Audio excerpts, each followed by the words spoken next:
Eh, tu fais quoi dans la vie? On air ou en off? On Air, en off, un podcast animé par Claire, et Damien. la première question qu'on pose à un inconnu, c'est Qu'est-ce que tu fais dans la vie? comme si la vie, c'était notre métier. Et que notre métier, ça nous définissait. Pourtant, on a tous plusieurs vies. Ah, comme dans un jeu vidéo. Ouais, mais seulement 24 heures pour tout faire. Et quand on sait qu'on passe près de 60% de notre journée au boulot, le costume qu'on porte le plus souvent, c'est bien celui de son job. Plutôt que celui de potes, d'amoureux ou même de parents. C'est pourquoi on est parti à la rencontre de nos invités. Pour découvrir leurs différentes facettes. Alors, On Air, ils sont entraîneurs, Géomètres, journalistes, professeurs. médecins. Mais en off, qui sont-ils? Et quels sont leurs petits trucs pour tout gérer? Une chose est sûre, vous ne les regarderez plus jamais comme avant. On Air, en off, Le métier où ils ont trouvé leur voie. aujourd'hui, nous rencontrons une... Rédactrice, conceptrice, productrice et voix pour la publicité radio. Et... Un journaliste, présentateur matinalier, rédacteur et reporter. ah oui, quand même! Pour cet épisode pilote, on s'est dit qu'on allait jouer les cobayes. Bref, on va parler de nous, quoi. On air. L'info en direct de Rouen, Damien Largillière. Bonjour Philippe, bonjour à tous. L'OMS examine la sûreté du vaccin AstraZeneca alors que de nombreux pays européens ont suspendu par précaution l'utilisation du produit. C'est le cas de la France, de l'Allemagne, de l'Italie, de l'Espagne ou encore du Portugal. En cause, le signalement d'effets secondaires possibles, mais sans lien avéré pour l'heure.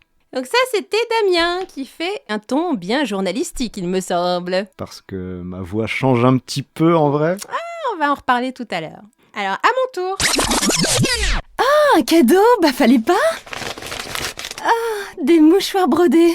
Ah, fallait vraiment pas. Offrez du bonheur, offrez des fleurs. Chez Terre Florale, nos fleuristes composent pour vous les plus beaux bouquets. Et en ce moment, exceptionnel, un arrivage de fleurs à prix promo dans la limite des stocks. Terre Florale, 87 rue Saint-Jean, à Caen, ouvert 7 jours sur 7. La voix professionnelle, enjouée, c'est magnifique. Et tout à fait naturel. Donc, vous l'avez compris, on se connaît grâce au monde de la radio. Oui, et puis le titre de notre podcast vient du monde de la radio. On air. C'est le petit signal lumineux au-dessus des studios quand on est en direct. On vous cache pas qu'on a fait une petite recherche Wikipédia juste avant l'émission. En fait, ça viendrait des ondes qui se transmettent dans l'air, à travers l'air. Et pour cette raison-là, à chaque fois qu'on commençait une émission et qu'on commençait à balancer les ondes, eh bien on disait on air. Donc attention, ne dérangez plus, c'est en direct. Et il y a aussi, dans le titre du podcast, en off. Alors ça, c'est ce qui n'est pas diffusé, c'est ce qu'on fait en dehors de l'émission. Donc ça appelle les confidences. Et donc on va appliquer ça avec le côté on-air qui est plus le côté un petit peu de façade dans la vie professionnelle et derrière le côté en off qui est un petit peu derrière le masque, blague d'actualité. Aujourd'hui, effectivement, on est tous plus ou moins masqués dans la rue, dans les lieux publics et on voit encore moins qui se cache derrière ce masque. Et alors, comment on s'est retrouvé à faire ce podcast, Claire? Parce qu'on travaille pour le même groupe de radio. Cliché. Donc Claire, est-ce qu'on n'attaquerait pas avec les gros clichés, les idées reçues qui existent? Comme par exemple... Eh ben, le physique, hein. T'as un physique de radio, Damien? Voilà, exactement. Alors qu'est-ce que ça veut dire? Peut-être que les non-initiés ne savent pas. Avoir un physique de radio, ça veut dire... Tu es T'es moche, ne tournons pas autour du pot, on est moche. D'édulcorer un petit peu. Alors, est-ce que c'est vrai, ça? Bah, il y a qu'à nous regarder. Bah oui, on va vous mettre quelques photos. Vous allez voir que nous sommes...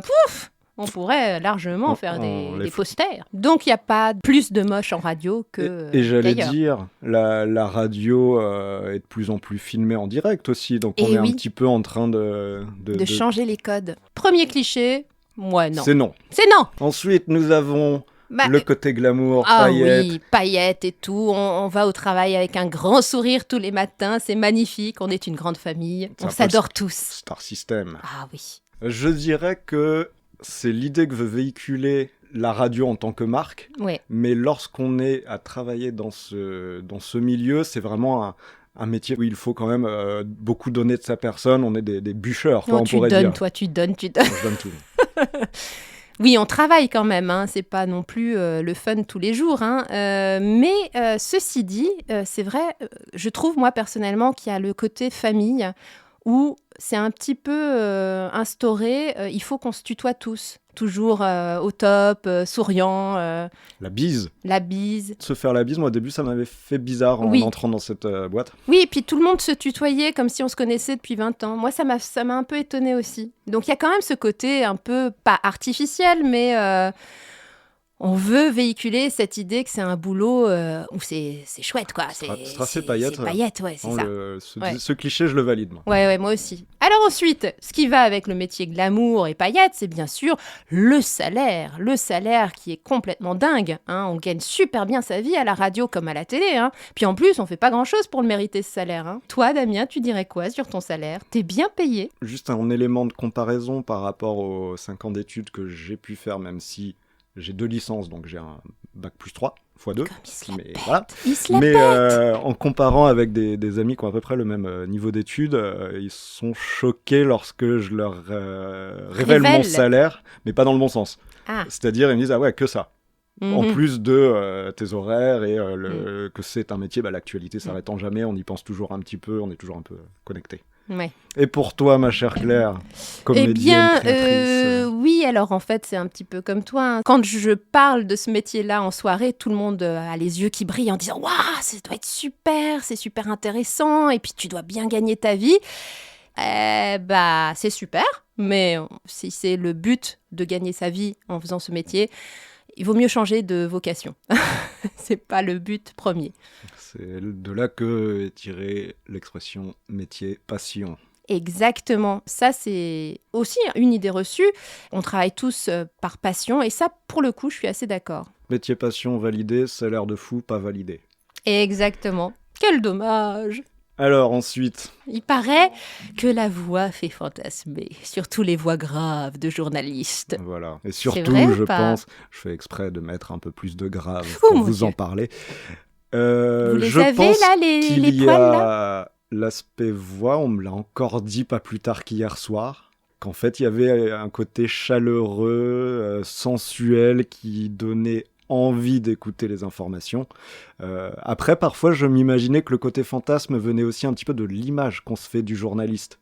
Mais de ce fait du journaliste star. Et oui, je pense que tout le monde se fait une image de la voix qu'on entend. C'est-à-dire, on crée un visage qui est des fois très loin de la personne réelle qui a Si vous cette voix. saviez. Si vous saviez. Toi, justement, est-ce que dans les clients qui vous contactent, certains ont déjà un petit peu fantasmé ou des choses comme ça? Si, ça m'est arrivé, c'est vrai. Il y avait un client qui me dragouillait un peu.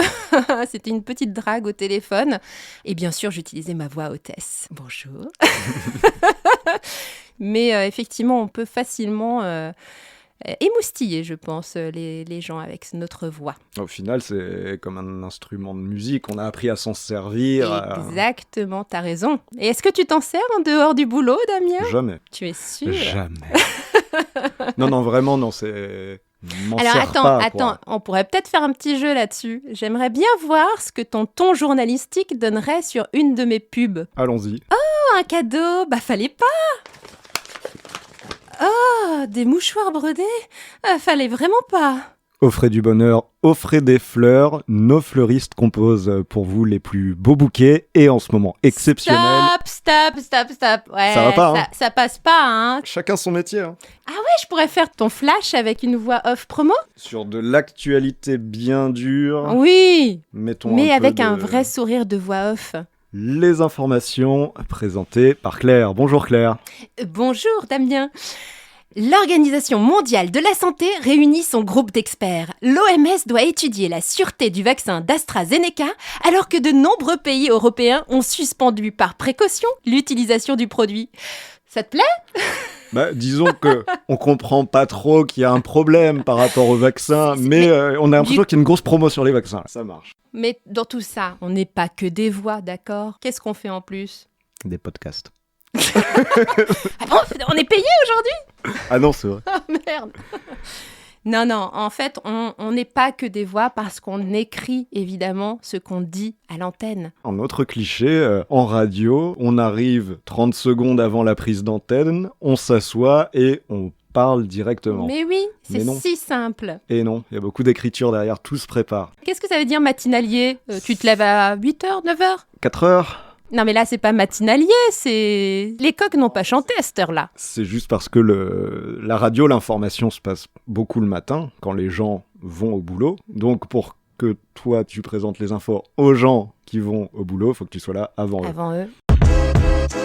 Journée type.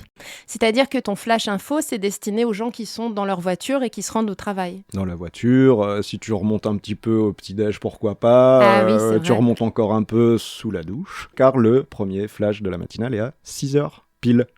Donc, faut préparer, ce qui fait que je me lève à 4h pour arriver vers 5h à la radio, D'accord. faire une revue de presse. T'as des magazines à l'ancienne, les Non, journaux on que tu rapportes on sur est ton tout bureau. avec Internet, c'est-à-dire que je vais recevoir d'une part les mails. C'est-à-dire que t'as 250 mails le matin, quoi, en gros. À peu près, Non ouais. Je crois qu'en Non, sérieux en moyenne, c'est on reçoit 100, 150 par jour à peu près. Mais quand ils même. ne vont pas tous être utiles pour la revue de presse, si tu veux. Il y aura des mails inter, Et rassure-moi, Damien, tu réponds à tout le monde. évidemment. Oui, bien sûr. Alors, une part, il y a ça. Ensuite, il y a l'AFP sur mon logiciel, donc l'agence France Presse, qui est un petit peu comme le fil d'actualité, c'est-à-dire que avec l'AFP, vous allez savoir tout ce qui se passe dans le monde, quasi en temps réel. Est-ce que ça t'est arrivé de faire du copier-coller ? Du copier-coller, non, parce que c'est pas écrit d'une manière orale, entre guillemets. Alors, c'est un peu la spécificité d'accord. du métier.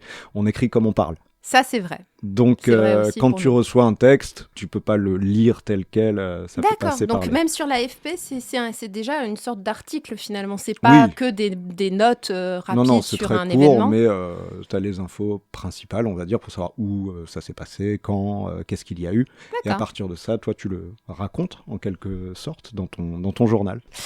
Juste, est-ce que tu adaptes ton langage, la façon dont tu présentes l'info à tes auditeurs ? Est-ce que tu... Ah oui, bien sûr, ouais. C'est-à-dire, oui, si tu es sur une radio à cible jeunes, ados, jeunes adultes, même dans le choix de tes infos, c'est pas forcément la même chose qui va les intéresser. Et puis c'est juste pour dire qu'effectivement, c'est très difficile de donner un âge à une voix. Mhm. Donc c'est vrai que derrière la radio, pour le coup, là, le fameux cliché du physique de la radio, comme on ne nous voit pas, on peut interpréter différentes tranches d'âge, même si on est périmé dans certains. Mais ça, Ouais. ça me fait penser peut-être encore plus pour toi en publicité, parce que Quoi, là, que je suis encore plus périmée ? parce que j'ai voulu dire n'interprétez pas mes propos, mademoiselle Claire. Non, dans le sens où tu vas pouvoir faire plusieurs personnages, donc tu vas peut-être faire une dame âgée, ensuite faire une adolescente, donc Ouais. ça, sur ton timbre de voix, ça doit vachement jouer. Oui, et on en joue beaucoup, effectivement, comme tu disais tout à l'heure.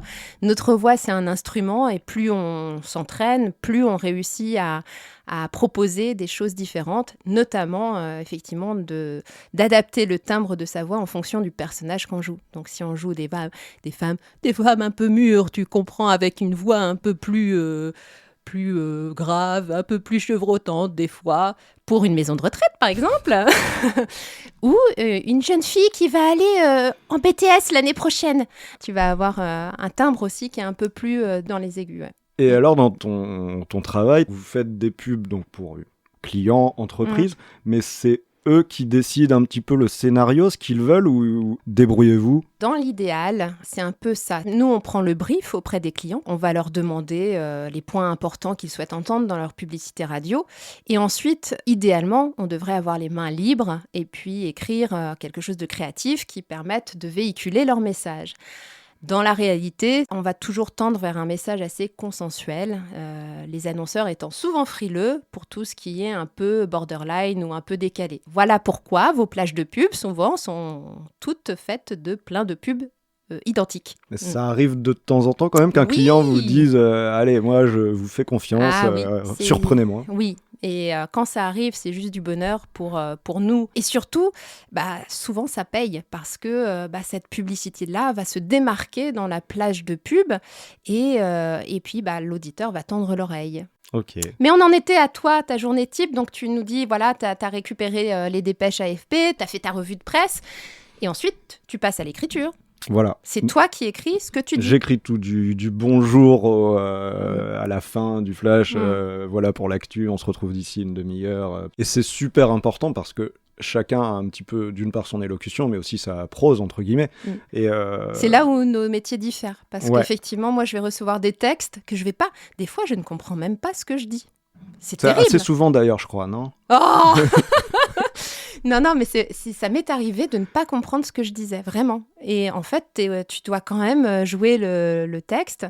Et puis, finalement, des fois, ça trouve quand même un sens dans le montage complet. Mais c'est assez drôle, ouais. Et tu deviens pas un peu schizophrène à incarner tous ces personnages? On devient presque, effectivement, extérieur au personnage qu'on va faire. C'est assez amusant. Ouais, que nous, pour le coup, en journalisme, il n'y a pas de personnage, on est vraiment le plus objectif possible pour ramener l'information. Quand tu lis l'information, ça doit aussi t'arriver de t'éloigner finalement du sujet que tu abordes. Est-ce que ça t'est arrivé, je ne sais pas, d'avoir un sourire au mauvais moment, par exemple, quand tu parles d'un drame ou non, t'es vraiment présent au moment. Ouais, quand même. Après, tu es obligé de mettre une distance et ça, je remarque dans l'évolution d'ailleurs, ça, parce que ça fait 10 ans que je le fais maintenant. Est-ce que c'est de l'expérience Est-ce que c'est de l'expérience ou est-ce que c'est une manière de se protéger? Tu peux pas prendre une voix enjouée parce que ce serait de l'irrespect, mais il faut pas que tu tombes non plus dans le larmoyant, faut trouver une justesse et toi te protéger parce que sinon des fois il y a vraiment des choses tout le monde le sait un peu, assez horrible et donc voilà, il y a ça. Est-ce qu'il n'y a pas un côté robotique qui peut se mettre en place du coup? Je pense après qu'on a tous une intonation, des habitudes quand même. De là à dire robotique, je ne sais pas trop. Par contre, comme les flashs sont toutes les demi-heures, ce qui peut arriver, notamment quand tu commences à être très fatigué d'avoir enchaîné des semaines de matinale, moi j'appelle ça un petit peu le pilotage automatique. Je vois ce que tu veux dire. Et ça c'est quelque chose où quand je m'en rends compte, je m'en veux parce que je me dis, là je me suis laissé un petit peu aller, quoi. Ouais. Et donc, aussi dans nos métiers de voix, faut savoir bien parler, Claire. Donc, on fait des exercices de diction et ça peut donner quoi? Je sais que tu es très douée avec tout ça. Concrètement, il faudrait commencer par faire ce genre de choses-là. Hein. Tellement pas le temps de faire ça avant. Et oui, voilà. Et de la même façon, les chaussettes de l'archiduchesse sont-elles sèches, archi sèches? Voilà. Ça, c'est monde idéal dans la réalité du terrain. Je crois que j'ai peut-être fait une fois des exercices avant de commencer mes castings. C'est très rare parce qu'effectivement, on a beaucoup de travail, on a peu de temps pour le faire. Et puis, il y a aussi de l'expérience, je pense, pour toi aussi. C'est qu'au bout d'un moment, on connaît notre voix, on sait que... Quoi? Oui. T'es pas d'accord? Non, ça me fait rire. Fais une grimace. Non, je souris parce que je vois le rythme d'une matinale et ça peut arriver qu'avant ton journal de 6 heures, t'es en train de finir tes dernières phrases sur ton clavier, tu n'imprimes pas, tu regardes avec ton prompteur. Et dans ce cas-là, t'as 30 secondes, mais tu peux certainement pas t'échauffer la voix. Oui. Et d'ailleurs, bonne question, est-ce qu'on entend le stress dans ta voix? Si jamais tu es très en retard, que tu n'as pas terminé, est-ce que tu arrives à maîtriser le stress maintenant ou... Maintenant, oui, mais je pense que si on réécoute mes premiers flashs, oui. Une voix un peu... peut-être pas tremblotante, mais qui s'essouffle, tu sais. Parce que comme tu es stressé, tu respires moins, tu es moins posé. Alors ça, c'est un des points très importants de tous les métiers de voix, c'est savoir respirer au bon endroit. Et puis, sachant que les respirations, c'est aussi des fois un moyen de mettre en avant une partie du texte. Donc, la respiration, très, très important, effectivement. Absolument. Depuis le début de ce podcast, vous avez dû remarquer, on parle... la voix, c'est ce qui trahit l'émotion. Et donc, des fois, on n'est pas en pleine forme. Et pourtant, on doit vendre le gigot à 10,95 € le kilo, alors qu'on n'a pas forcément le sourire et qu'on n'est pas en top forme. Oui. Quoi. Sur l'actualité, rien que le bonjour. Ah oui. Bonjour, le nom de l'animateur, bonjour à tous. Je sais qu'il y a des moments, je le sens à ma voix, qu'elle va être plus coincée un peu dans la gorge, qu'il y a beaucoup moins de puissance vocale. D'accord. En fait. Damien, un point important, les cuites la veille, bien ou pas bien pour... Parfait. Parfait. Non, vaut mieux éviter. Vaut mieux éviter, Ouais. mais c'est moche ce que je vais dire là, mais en fait... Ça m'est arrivé. Bon, Du croustillant. pas à ramper par terre non plus pour arriver au studio, mais d'être sorti un peu trop tard la veille. Sachant que j'ai un petit peu fauté, je vais être 2 fois plus concentré sur ma matinale. Ah d'accord. En me disant, ok, j'ai presque pas dormi, donc il va falloir que je sois vraiment concentré. Et en général, je fais de meilleures matinales. C'est pas vrai. Bah parce que je suis... Mais t'es pas devenu alcoolique avec tout ça? Oh, fini avec ça. Mais ça, c'est un point aussi important. Nous, effectivement, avant de passer dans la cabine speak, on essaie toujours de prendre une petite gorgée d'eau parce que c'est vrai que ça s'entend très facilement quand la langue est pâteuse. Alors, est-ce que vous aussi, vous faites gaffe à ça ou non, tant pis, overdose de café avant de passer à l'antenne? Si. Et puis ça, à l'expérience, tu développes des techniques aussi. C'est-à-dire, tu ne vas pas boire ton café... Tu ravales ta salive. Non, mais tu ne vas pas boire ton café... dans la dernière minute avant ton flash, tu sais que sinon tu vas l'avoir sur la langue, que tu vas être là à avoir de la bave qui coule pendant... Non, je plaisante. Mais, je viens d'avoir l'image mentale, c'est horrible. Et voilà. C'est pour ça qu'on fait de la radio, on ne voit pas nos visages. Mais non, par contre, de l'eau, ouais. C'est drôle, moi je me lève pas à 4h du mat, mais c'est pareil. Au travail, on est tous avec notre mug de café. Mais autant les exercices de diction, on s'y plie pas, autant le petit coup d'eau avant de passer derrière le micro, ça c'est indispensable parce qu'effectivement, sinon ça s'entend. Anecdote. On a bien établi maintenant qu'on ne travaille pas à la radio pour se cacher. Ah, j'ai une anecdote là-dessus. Moi, vas-y. Non, pas qu'on connaisse ma tête. Il n'y a pas d'affiche de promotion de l'information dans la ville. Incognito, pas de problème. C'est dommage d'ailleurs. Ah, ça me gênerait excessivement. C'est vrai ? Oh. Ah ouais. Non, cela dit, ça m'est arrivé 2 fois dans ma vie. Une fois où je faisais un achat... en donnant ma carte bleue, ma carte bleue, la caissière a vu le nom dessus et m'a dit mais c'est pas vous le journaliste de... C'est pas vrai. Et, donc pour le coup là, elle voyait ma tête. Ouais. Moi, gêné, j'ai dû devenir plus rouge qu'une tomate cœur de bœuf au mois d'août et j'étais vraiment gêné. Donc c'est pour ça, moi, la radio, c'est un média... D'une part que j'adore, mais il y a aussi cet aspect un peu secret. Ah oui. Où tu veux pas devenir une célébrité, quoi. Ah non, j'aurais beaucoup de mal. T'aimes bien le fait d'être anonyme, quoi, un petit peu. Ouais. Oui, ceci dit, moi c'est un petit peu ça aussi. Ça permet effectivement d'interpréter différents personnages. Je ne vais pas dire rôle parce qu'on est loin d'un rôle en publicité, mais différents personnages, d'avoir des opportunités de jouer différents jeux sans avoir à être un visage ou à être filmé par une caméra. Autant je peux être libre derrière un micro et beaucoup moins... je ne suis pas du tout à l'aise derrière un objectif personnellement. Et est-ce que par exemple tu as fait du théâtre ou tu as participé dans des courts-métrages, des choses comme ça? Alors j'ai fait du théâtre quand j'étais à la fac, donc un petit peu comme tout le monde. Enfin, je pense qu'on s'est tous essayé à un moment ou à un autre à différents ateliers. Donc moi, c'était l'atelier théâtre. Et ça m'avait bien plu. Avec accent belge? Non.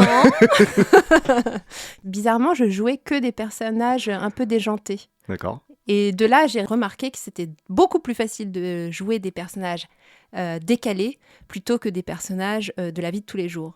Et en radio, c'est le plus compliqué à faire. Enfin, en spot radio, en publicité radio, jouer du naturel, c'est bien plus difficile de retrouver ce ton naturel que de faire un ton décalé ou promotionnel. Parce qu'on force le trait parce que c'est très difficile de paraître spontané quand tu connais le texte à l'avance. Autant faire des jeunes filles, des gens délurés, pas de problème, mais tu me demandes de parler normalement, c'est plus compliqué. Les courts-métrages, j'en ai fait quelques-uns parce qu'on avait une association avec des copains et on s'était lancé là-dedans du temps où on était jeunes, insouciants.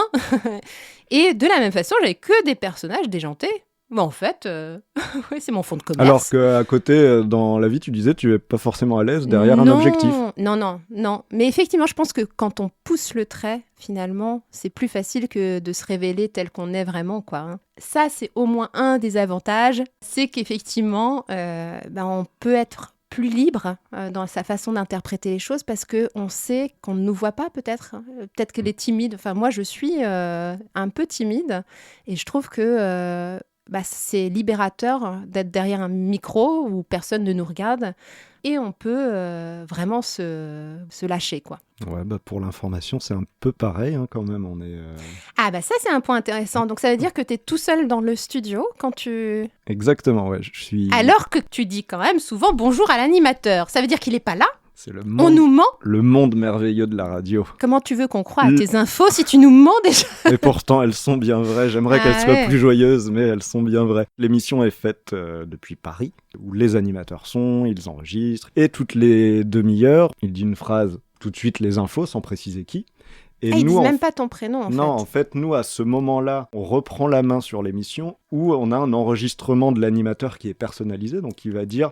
l'information dans telle ville avec Damien. D'accord. Et c'est un petit extrait qui est enregistré. Ouais. Et moi, je reprends derrière en faisant comme s'il me l'avait rebondis. dit en direct, en disant bonjour. Comme mais quoi, il y cela a dit, des effets spéciaux à la radio il y a des aussi. effets spéciaux, Oh, grosse c'est production. C'est fou, ça. Comme on recouvre le journal de Paris, faut qu'on soit à la seconde près sur le même timing. Donc, c'est-à-dire que D'accord. moi, quand j'écris, il faut que je sois sur un timing de 4 minutes Et ou de comment 3 tu minutes. fais alors, justement? Alors ça, on n'en a pas parlé dans la journée type. Comment tu Quand sais? j'écris mes infos, le logiciel est calibré sur mon débit de voix dans Non, c'est lequel vrai? j'écris. Ouais. T'as un logiciel personnalisé pour ta voix à toi. Que j'ai calibré au fur et à mesure D'accord. dans mes premières années, un peu plus en essai. Puis quand j'allais plus vite, je réduisais. Bon sang, ils ont des moyens. Parfois, ça arrive que Paris ait un souci avec leur propre chrono, donc ils nous font un journal dois plus court improviser que prévu, Ah non, ou d'accord. plus long. Enfin, Ouais. mais dans Est-ce ce que t'as cas-là, déjà dû improviser? oui. C'est vrai? Mais dans ce cas-là, oui, tu gagnes un petit peu de temps où tu vois que tu as été plus long. Bon, c'est encore plus simple. Tu coupes un peu dans les phrases que tu as écrites D'accord. à l'oral, en Ouais. regardant. En fait, c'est marrant parce que quand tu présentes les informations, tu as le cerveau qui se scinde un peu en deux. C'est-à-dire que tu lis ce que tu dois Ouais. dire, mais tu as un autre œil qui regarde ton chrono. Si tu n'as pas trop le temps, tu vas sauter des phrases, mais en gardant du sens. Donc, tu fais tout ça En même temps, oui, en c'est réfléchissant vrai, ouais. alors que tu parles. Quand tu arrives sur la fin, tu peux te mettre en pré-écoute, ce qu'on dit, c'est-à-dire dans le casque, dans une oreille, j'entends le journaliste de Paris, Mhm. dans l'autre oreille, je m'entends moi. Donc, on parlait de schizophrénie tout à Mais l'heure, carrément. c'est pas mal. Bah oui. Et si tu entends que le journaliste de Paris en est, je sais pas, à la fin de sa météo à dire les Mais ça températures. te perturbe pas d'entendre un autre Bah, journal dans Au l'oreille? début, Enfin, au début ouais. c'était très dur. Maintenant, ça va. Donc Ok. voilà, il y a ça qui est une petite sécurité qu'on peut avoir. Donc tu finissais ta journée de flash à 9h, c'est ça? Ouais, à Ouais. 9h. Après, du coup, je passe sur l'aspect reporter de mon métier, donc Mhm. à prendre des rendez-vous, faire des interviews, rencontrer des gens, assister à des conférences de presse Voilà. quand on pouvait. C'est aussi un travail d'investigation. On va hein. sur le terrain un petit Ouais. peu pour avoir des interviews, pour développer un petit peu des sujets, et puis ça te permet de rencontrer les gens. Ah oui. C'est pas le côté le plus sympa du boulot, justement ou...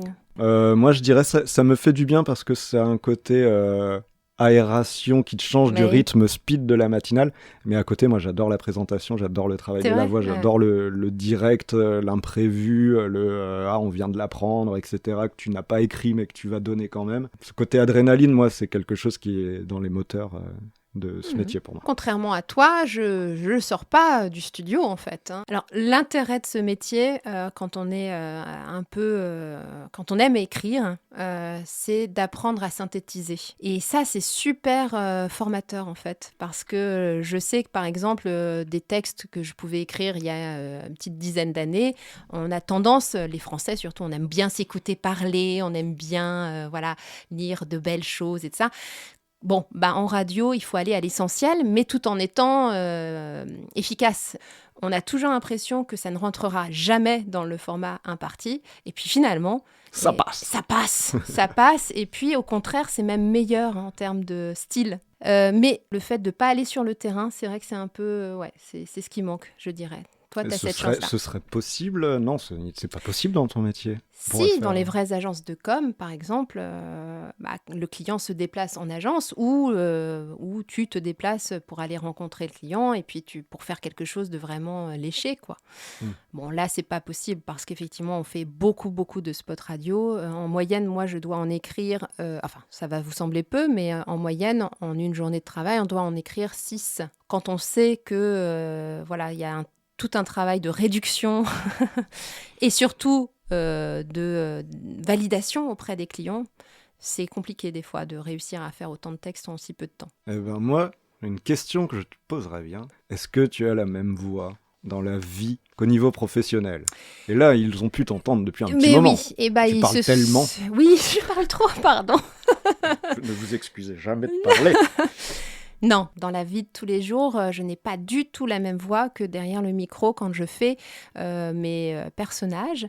Et pourquoi, tu sais? Tu Et saurais l'expliquer? pourquoi? Alors, moi, personnellement, je pense que c'est justement parce que quand je me suis écoutée la première fois que j'ai fait une voix, j'ai détesté ce que j'ai entendu. Et je pense que c'est un peu pour tout le monde le même cas, je sais pas pour toi. Ouais, j'allais dire, est-ce que ça existe quelqu'un qui Qui aime aime sa voix. sa propre voix? Je Bon, suis pas sûr. Hein. Voilà, alors en fait, c'est physique, c'est-à-dire... Enfin, on en revient au physique. Non, c'est mais... vocal. Oui, mais en fait, c'est tout à fait naturel d'être surpris par la voix qu'on entend dans un enregistrement, tout simplement parce que dans la vie de tous les jours, on s'entend depuis l'intérieur de soi. On s'entend avec la résonance de notre corps. Et quand on entend la voix qu'on enregistre, et ben là, on perd ce côté-là. Et on découvre une voix beaucoup plus aiguë ou plus grave que ce qu'on imaginait. Mais ça veut dire que quand on entend notre voix dans un spot ou Ouais. autre, c'est la voix que les autres entendent de nous. Exactement, ouais. Sauf que moi, j'ai tellement été atterrée par ce que j'ai entendu la première fois que j'ai voulu travailler ma voix pour qu'elle soit, à mon sens, plus agréable à entendre et à écouter. Et en fait, j'ai réalisé avec les années que il y avait vraiment 2 types de comédiens, en voix en tout cas. Même parmi les voix stars, hein, les comédiens de doublage, vous savez, hein, la voix de Bruce Willis, de Julia Roberts, et j'en passe. Bon, bah, ces gens-là n'ont pas toujours la même voix derrière le micro et dans la vraie vie. J'avoue qu'avant, j'étais assez contente qu'on ne me reconnaisse pas quand je passais en radio. Et aujourd'hui, quand je dis à quelqu'un « Ah, t'entends, c'est moi !» Et « Mais non, c'est pas toi !» Bah si, c'est moi. Ah, c'est vrai que ça change beaucoup. Ouais. Moi qui te connais aussi Ouais. personnellement, quand j'entends un spot, il faut toujours que je m'arrête un petit peu Mais et que oui. je prenne le temps de me dire oui, si, ça c'est clair. Et oui, Patrick Poivet, quand il était encore vivant, malheureusement, il nous a quittés. Donc la voix de Bruce Willis avait exactement la même voix dans la vie de tous les jours que Bruce Willis, son personnage. C'était Et énorme ça. ouais. Et c'est d'ailleurs très déstabilisant parce que quand on parlait avec lui, on avait Bruce Willis dans la tête, quoi. Et pareil pour Julia Roberts. Oui, Céline Montserrat aussi. Eh bien, elle a pratiquement la même voix dans la vie de tous les jours. Et en même temps, c'est fabuleux parce qu'ils ont des voix extraordinaires. Je vais te confier quelque chose. Quand tu m'as envoyé un flash info, je n'ai pas reconnu ta voix. Et tu n'es pas la seule. Eh bah oui. Alors il y a plusieurs explications. Une explication technique qui est le traitement radio. Oui. Donc lorsqu'on parle dans le micro, le son qu'on envoie passe par tout un tas de systèmes avant la diffusion sur Ouais, les c'est ondes. vrai. Et je trouve que ça rajoute un timbre un peu plus métallique. Donc, Oui, il y a- oui. D'une part, il y a ça. Mais ça Mais dépend pas des que. groupes de radio. Hein. Aussi, Nous, ouais. notre radio, Oui, oui. c'est effectivement le cas. Ouais. Il y a ça d'une part. Mm. D'autre part, il y a que c'est mon métier, c'est l'information, donc je suis plus sérieux. Qu'à Ouais, parce côté, qu'en quand dehors on de se voit... ça, hein, je vous passe les détails.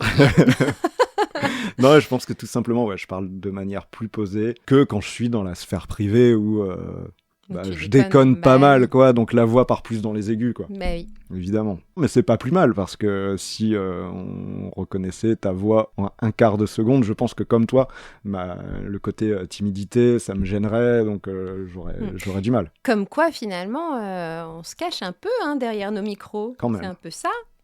Et est-ce que toi, tu as eu du mal à dompter le micro? Tiens, une petite question. Dompter le micro.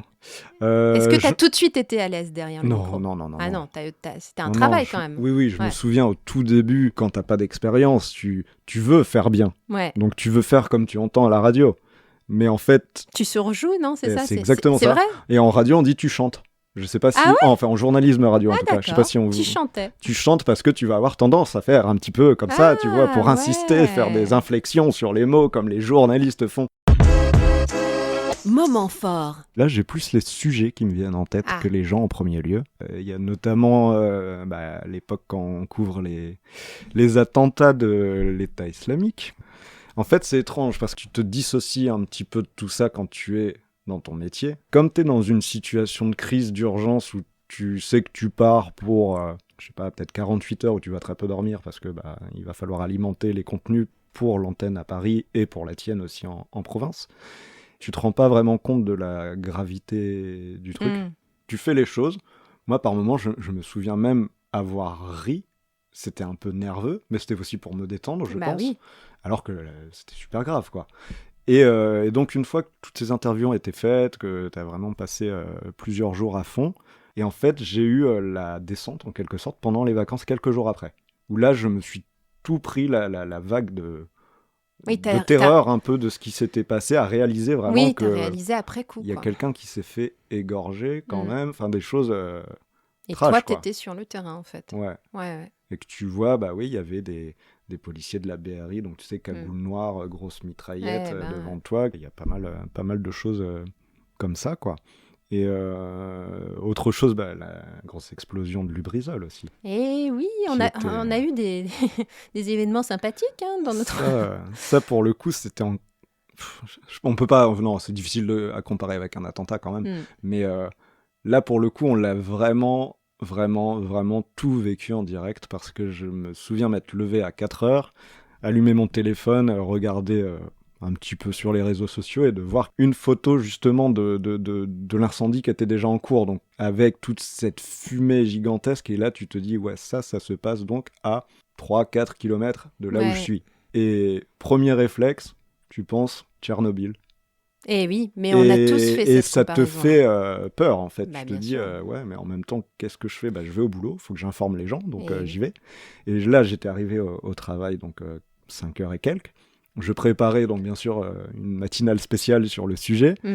Et là, j'ai entendu les explosions, en fait. Alors que, à vol d'oiseau, je pense qu'on était à 6-7 km, un petit peu moins de 10.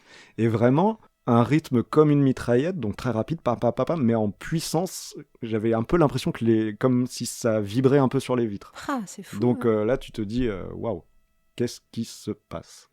Et puis après, quand le jour se lève, tu vois qu'il y a le nuage noir, et tu continues. Et on faisait la matinale, il y avait la préfecture donc, qui tentait de tenir au courant les gens en faisant des conférences par téléphone. Donc j'avais le fixe qui était décroché, que j'écoutais d'une oreille, que je tapais en même temps pour aller donner vraiment les dernières informations. Et puis là, tu vois que ça a été une erreur et tout. Ouais, et justement, est-ce que dans ces cas-là, le Natio te demande peut-être de lui donner certains de tes sujets, enfin, comment ça se passe ? Oui, ils ont repris directement tout.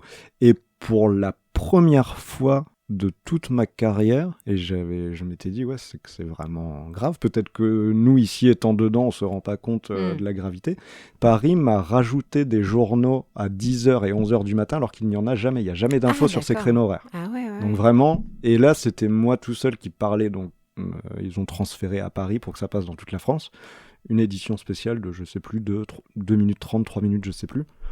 Uniquement sur ce sujet, sur ce qui se passait, qui était en cours, quoi. Donc on était vraiment, c'est ça, c'est le média de l'instantané, on était vraiment en train de vivre le truc. Et quoi. Est-ce que dans ces moments-là, est-ce que tu as vécu ce qu'on peut voir des fois, tu sais, dans les séries télé ou les films un peu à l'américaine, où les journalistes sont friands d'actualités même gravissimes pour être au devant de la scène, entre guillemets. Tu vois ce que je veux dire ? Est-ce que en tant que journaliste, t'étais pas un peu content ? Te dire, ah super, il y a une catastrophe. Non, mais alors peut-être pas à ce point-là, mais à te dire, waouh, voilà, parce qu'il y a ça, je peux faire peut-être plus de temps d'antenne, ou tu vois, le côté un peu... Non, moi, ça ne m'avait pas fait sentir ça. Après, j'étais content dans le sens... Enfin, content, c'est un bien grand mot de dire content, mais en fait, je pense que c'est vraiment, tu as une décharge d'adrénaline parce qu'il y a beaucoup de choses qui se passent. Toi, tu veux informer au mieux, donc tu cravaches encore plus pour avoir le plus de contenu, essayer de rendre les infos les plus précises. Et c'est grisant, quoi. Ça te motive. Là, pour le coup, tu te dis, tu fais un métier qui sert. C'est donc un des aspects positifs de ton métier, c'est qu'effectivement, tu as une utilité publique. Oui, tu transmets. Après, quelques jours après, tu redescends, tu te dis, oui, il y a vraiment eu quand même un gros souci. Mais là. bien sûr. Donc voilà, des choses... bon, il y a des fois, il y a des interviews sympathiques aussi, de comédiens, Ça, c'est plus léger, déjà, voilà, c'est plus sympa. Ouais. Faut pas croire qu'on est tout le temps dans le dur. Ouais, des interviews de comédiens comiques sympas. Bah, moi, j'ai pas ce côté-là. Ah, t'as pu rencontrer des voix, toi. Oui, c'est vrai que les comédiens de doublage qu'on a rencontrés parce qu'ils venaient enregistrer dans nos studios, ils sont très très accessibles, très simples aussi, très humbles. Peut-être parce qu'ils sont habitués malheureusement à ne faire, enfin pas à ne faire que des voix, mais ils sont beaucoup plus utilisés pour leur voix que sur scène ou dans des films.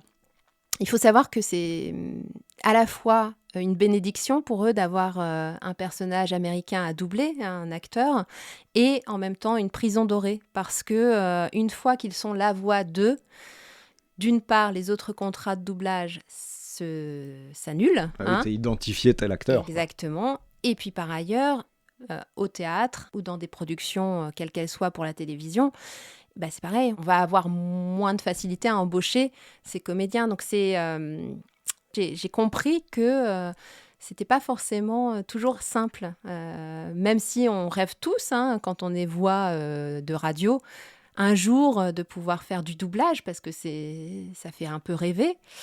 Bah, finalement, il y a aussi l'envers du décor qui n'est pas toujours si rose que ça. Hein, comme c'est dans un tout. peu comme tout le monde. Alors moi, personnellement... C'est quoi ta plus belle rencontre comme ça de comédien? Alors, Patrick Poivet, qui est quelqu'un de très, très... très, très gentil, très, très accessible, et qui était justement pas du tout... il faisait pas ça pour le fric. C'est-à-dire que, par exemple, il nous avait fait, pour notre association de vidéastes, dont j'ai parlé tout à l'heure, il nous avait fait l'honneur et la gentillesse de nous faire une voix gratuitement. Et puis aussi Benoît Alman, la voix de Morgan Freeman, qui est un homme... Du Père Noël. Et du Père Noël, oui.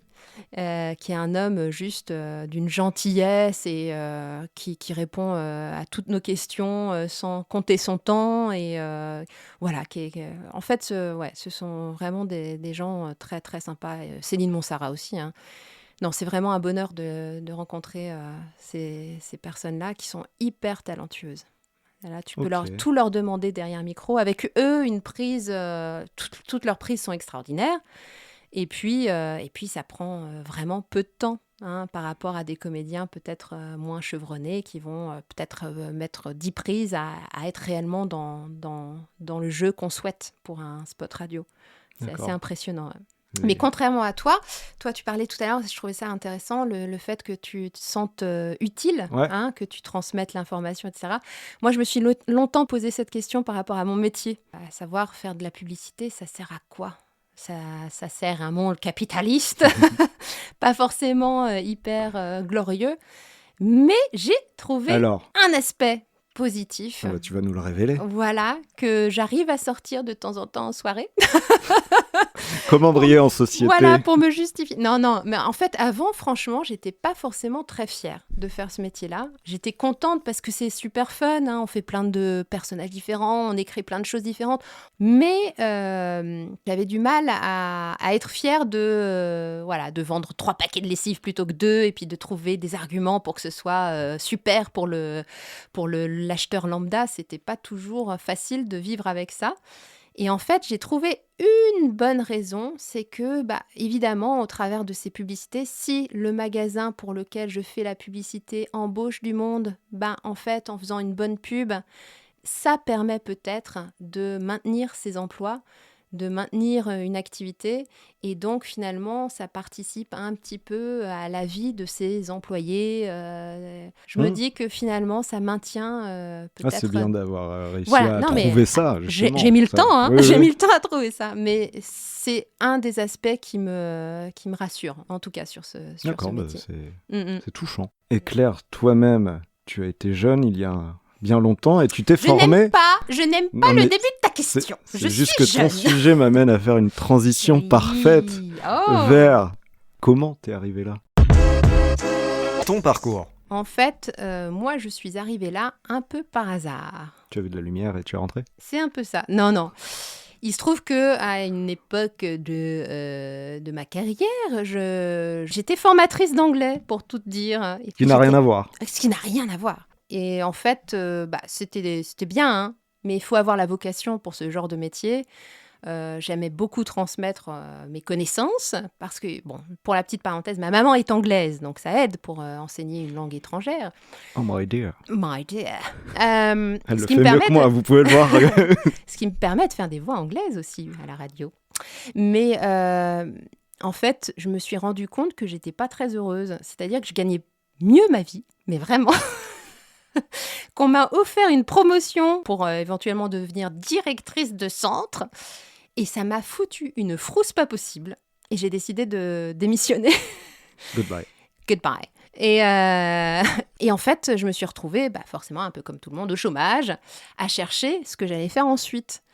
Et un jour, je vois cette annonce pour travailler en tant que rédacteur-concepteur voix à la radio. Et je partage à mon conjoint.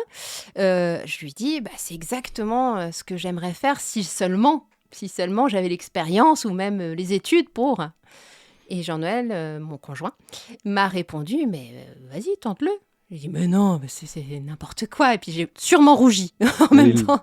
Et il a bien fait. Et puis après, je me suis dit, oui, après tout, je vais répondre. J'ai eu un entretien. J'ai un petit peu amélioré la réalité de ce que la base. Voilà.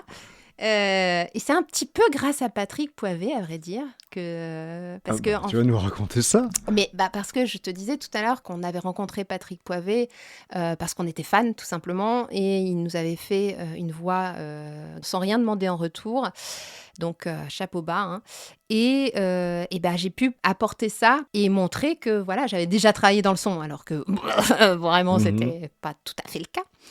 Et en fait, j'ai réussi l'entretien parce qu'on m'a fait confiance. Du coup, j'ai obtenu le poste qui était un poste de remplacement à l'époque de quelques mois qui s'est transformé ensuite en CDI. Et pourquoi je te raconte tout ça ? D'accord. Parce que je n'ai absolument pas fait d'études de communication. J'ai fait des études de langue. Je n'ai jamais su ce que je voulais faire dans la vie. Je me suis toujours laissée un peu porter par la vague du moment.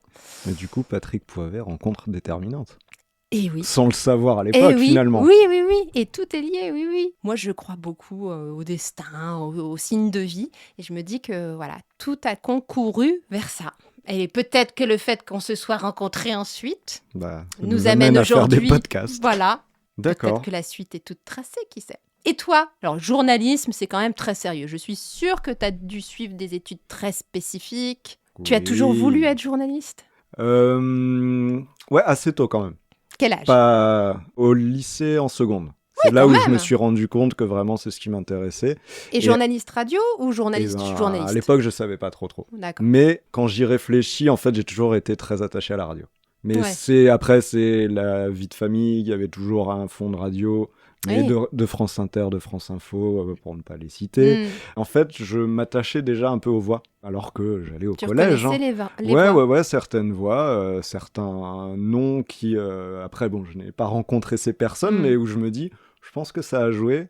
Donc, pour la faire courte, j'ai fait mon bac. Ensuite, j'ai fait une fac LEA, donc de langue. Eh ben moi aussi. Comme toi, ouais. Voilà. Et je me suis dit, les langues, ça te servira toujours dans le métier de journaliste. Ça pourrait être qu'un plus pour des interviews, si jamais tu travailles à l'étranger ou autre. Donc, conclusion, pour travailler en radio, il faut faire un DUG LEA. Exactement. Mais après, il faut apprendre un petit peu le métier quand même. Cela dit, je pense que, peut-être pas en radio, mais en presse écrite, tu peux être pris sans vraiment avoir fait les études de journalisme. Si tu sais déjà un peu écrire, que tu es débrouillard, c'est vraiment curieux et débrouillard, c'est vraiment les qualités qu'on te demande. Si un rédacteur en chef, le contact passe bien, qui te donne ta chance sur un petit reportage à faire, que tu rends un écrit qui l'apprécie, il va peut-être te garder. Donc même aujourd'hui, tu es en train de me dire qu'on peut devenir journaliste sans avoir forcément fait l'école de journalisme. En presse écrite, en tout cas. D'accord. En radio, il y a quand même l'aspect technique, je pense qu'on est obligé d'apprendre comme en télé, où il y a quand même beaucoup de technique. Donc de ce fait, après ma licence, j'ai fait une école de journalisme. Quand on fait des écoles, on a des stages non rémunérés. Oui. Et donc, j'en avais fait un où on me confiait pas mal de choses, Ah ouais, en fait. parce que Ouais. bon, pour moi, le stagiaire, c'était celui Ouais, qui bah, faisait les photocopies. C'est ça, non, là-bas, tu non. faisais les reportages quand Ah, tu étais c'est stagiaire. bien. Et donc, tu faisais le reportage, tu faisais ensuite le montage, donc tu apprenais Super. à sélectionner ce qui était intéressant dans tes interviews. Tu écrivais aussi les lancements, qui sont les petites phrases que le journaliste va dire pour présenter le sujet avant de D'accord. mettre la personne qu'il a interviewée. Donc, je faisais tout ça. Donc, c'était formateur. Bah oui. Et ça m'a permis de rencontrer des gens un peu connus. Et le truc, c'est que ces interviews, comme c'était des stars, il y avait eu Pascal Obispo, il y avait eu Nicolas Hulot, des Ah trucs ouais. assez Et intéressants. d'ailleurs, des fois, tu es intimidé par les invités que Ah ouais. Enfin, par les... Là, à l'époque, oui. Maintenant, je pourrais avoir un petit trac, mais beaucoup moins. Je pense que c'est aussi l'expérience. Oui, Quoi. oui. Tu sais à peu près ce que tu attends. La personne est en promo. Ça. Après, si tu tombes sur quelqu'un qui est antipathique, par contre, je pense que oui, ça me Ouais. remettrait un petit coup de trac. Hmm. Mais là Ça bon, t'est arrivé d'avoir Ouais. d'avoir à interviewer des gens qui sont un Oui. peu porte de prison Oui, parce qu'ils n'aiment pas ça, tout simplement. Donc, Oui. mais bon, ça fait partie du métier. Puis je hein. pense que comme nous, il y a des bons jours et des mauvais jours. Oui, hein, aussi, c'est bien ça, sûr, ouais, bien c'est- sûr.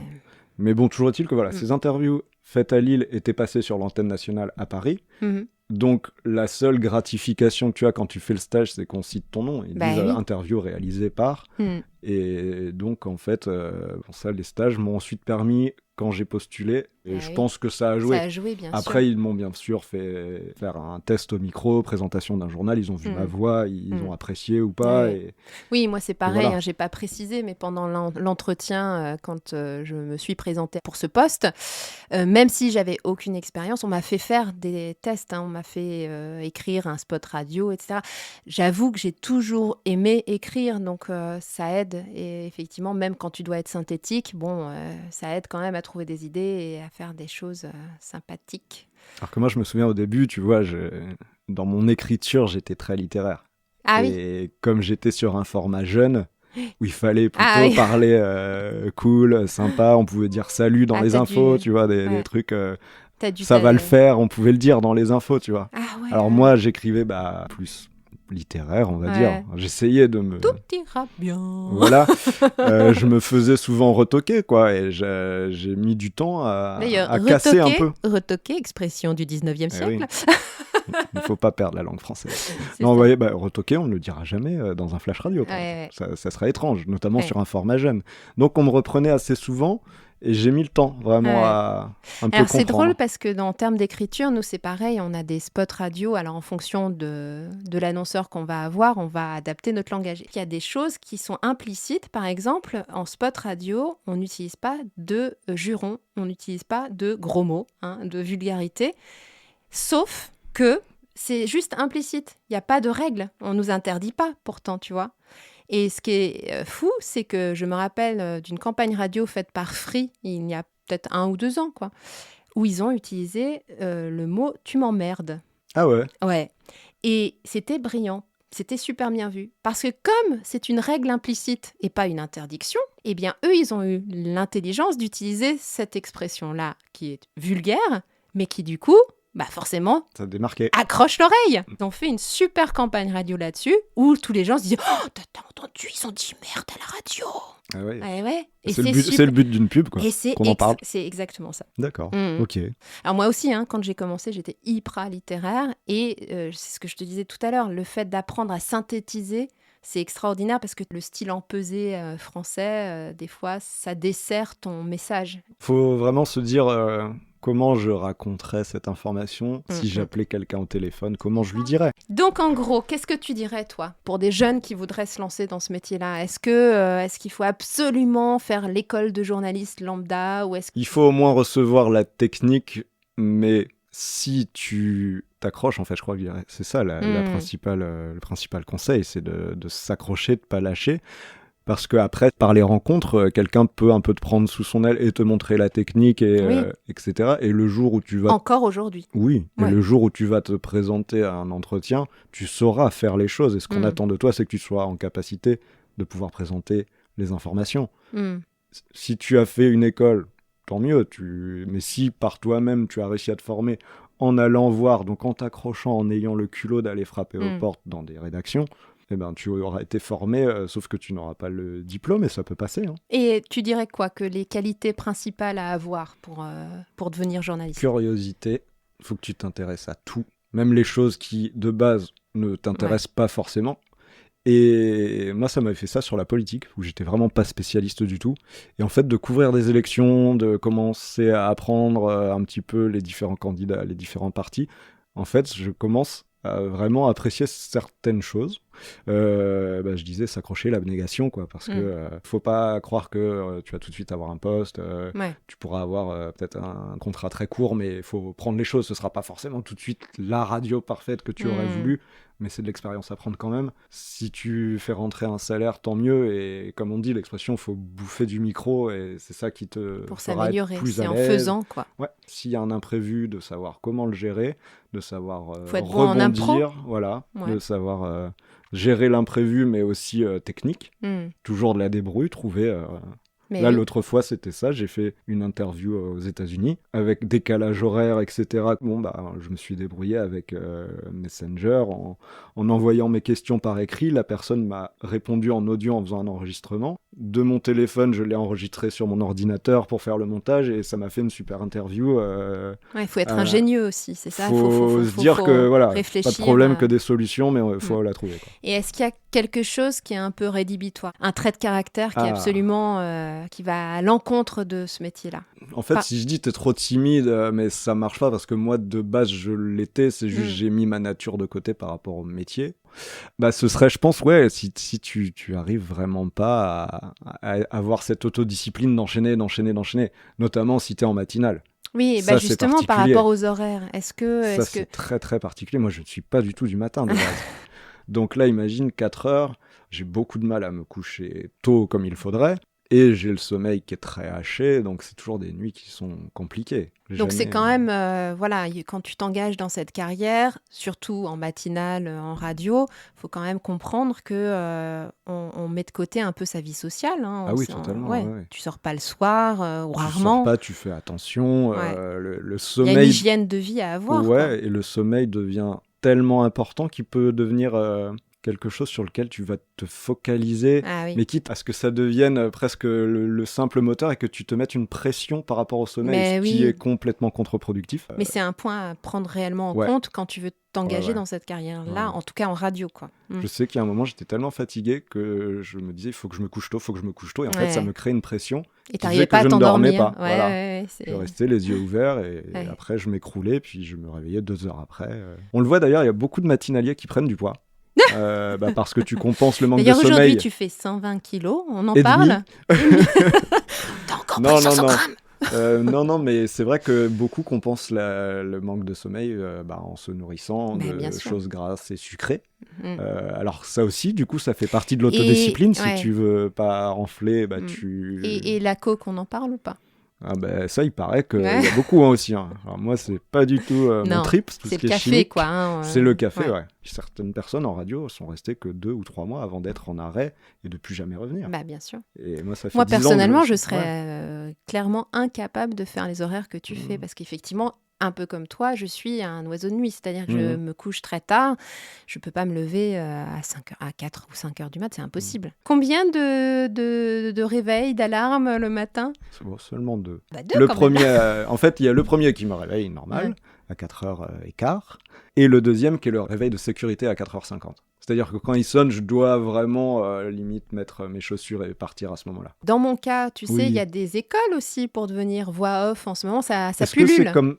des écoles de voix, vous allez dire, est-ce qu'il faut faire un cours Florent, quelque chose de comédien? Alors, pour ce qui est des voix radio, c'est un peu comme pour toi. En fait, il faut juste s'entraîner, il faut juste croire en soi et puis se former, alors soit tout seul, soit en passant par une école. Mais juste, je préfère... Casser tous vos délires. En fait, il y a énormément d'écoles qui ont ouvert pour l'argent, très honnêtement. Je dirais que ces écoles-là sont un peu dangereuses dans le sens où elles te font miroiter un avenir sûr à la radio, alors que... comme tous les comédiens, c'est sur casting. Hein, donc, si tu fais le taf, on va t'embaucher. Mais si tu n'es pas assez talentueux, malheureusement, tu ne vas pas être pris. Donc, aller payer une école pendant des années pour finalement être soumis au même casting que n'importe quel quidam, c'est un peu dommage, quoi. Donc, je dirais que si vous voulez devenir voix pour la radio, déjà peut-être prenez des cours de théâtre, ça c'est vrai. Il n'y a que en faisant finalement qu'on devient meilleur. Et en même temps, même les bons comédiens, c'est-à-dire que moi ça m'arrive ça fait partie de mon métier, je caste des comédiens extérieurs pour nos spots radio. Il arrive malheureusement que des comédiens soient trop présents à l'antenne. Et à ce moment-là, ils sont victimes de leur succès. C'est-à-dire que, parce qu'on les entend partout, on va commencer à ralentir. Pour varier les voix, quoi. Pour varier les voix. Il y a aussi le cas de comédiens qui vont passer de mode. Du jour au lendemain, sans qu'on puisse réellement l'expliquer, on va plus vouloir de leur voix. D'accord. Et ça, c'est terriblement cruel parce qu'effectivement, on ne sait pas quand on bascule. Mais ça arrive. Humainement, ça doit être dur d'ailleurs. C'est terriblement difficile. Tu as déjà eu des comédiens qui s'y arrivaient avec qui tu as pu en discuter? Alors, j'ai malheureusement pas vraiment pu communiquer avec eux parce que moi, je ne suis pas le décideur, entre guillemets. J'ai pas mon mot à dire. Mais ça m'est arrivé de voir une comédienne qu'on entendait partout, qui était vraiment... qui gagnait très bien sa vie, du coup, avec les cachets de la radio, et qui, en l'espace d'une année, s'est retrouvée à ne plus faire de voix. Et c'est terrible parce qu'il n'y a pas de raison. Ouais. Non, c'est juste que sa voix n'est plus à la mode. D'accord. Il y a aussi le cas de comédiens, et ça c'est la crainte de beaucoup de comédiens voix, de tomber dans une déformation professionnelle, c'est-à-dire d'avoir des intonations qui sont toujours les mêmes. C'est-à-dire que la fin de phrase sera toujours la même mélodie, la même tonalité. Enfin, tu vois ce que je veux dire ? Ouais. Et ça, une fois que ça arrive, pour en sortir, c'est presque impossible. Et ces comédiens-là, de la même façon, sont mis de côté, sont écartés des castings. C'est terrible, hein ? Donc c'est un milieu quand même assez cruel parce qu'on peut être au top du top et retomber très très vite. En fait, pour un comédien voix, il vaut mieux être un peu dans la moyenne. Parce que si tu vas trop haut, tu vas être trop présent et à un moment, on va t'écarter de la radio et pour revenir, c'est plus compliqué. D'accord, donc ton conseil, ce serait justement, ne cherchez pas l'excentricité ou la spécificité plus que ça dans votre voix, quoi. Alors si, parce qu'il faut une signature vocale pour sortir du lot, mais en même temps, en fait, pas en trop. Gros, voilà, il faut pas, malheureusement, il faut pas trop vouloir être, il faut pas exceller, quoi. Il faut savoir équilibrer un peu son travail. Donc je dirais, être voix off, oui, mais pas que. Il faut avoir autre chose à côté parce que ça peut s'écrouler, malheureusement, un peu du jour au lendemain. Donc, c'est pas très positif ce que je dis, hein. Écoute, on va tenter de revenir beaucoup plus positif dans la partie en off. En off. Dans ta vie perso, est-ce que tu serais pas un peu aussi sérieux et carré ? Absolument, Claire. Je C'est suis vrai effectivement très sérieux dans ma vie et je ne m'arrête jamais. Non, il y a la partie sérieuse, mais il y a aussi la partie déconnade.